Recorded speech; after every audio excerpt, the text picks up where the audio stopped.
বর্তমান সময়ের নন্দিত অভিনেত্রীর একজন আয়েশা খান। অভিনয়, ব্যক্তিত্ব, সৌন্দর্য ও শালীনতায় অল্প সময়ে ভক্তদের হৃদয় জয় করেছেন তিনি। স্রোতের জোয়ারে না ভেসে বুঝে শুনে নাটক, ওয়েব সিরিজ এমনকি সিনেমাতেও অভিনয় করছেন এই অভিনেত্রী।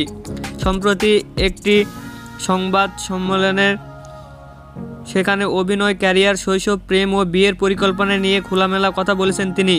ছবি অঙ্গনে বহুদিন ধরে কাজ করলেও আয়েশাকে নিয়ে কোনো প্রেমের গুঞ্জন নেই।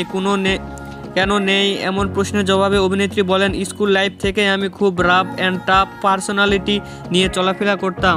এটার জন্য হয়তোবা কেউ প্রপোজাল বা প্রেমের সাহসটা করতে পারেনি। আর যারা করেছেন তাদের সঙ্গে হয়তো কথা বলেছি, বোঝার চেষ্টা করেছি। একটা সময় তাদের কোনো নির্দিষ্ট বিষয়ে চোখ পড়ার পর মনে হয়েছে দূরত্ব বজায় রাখাই ভালো।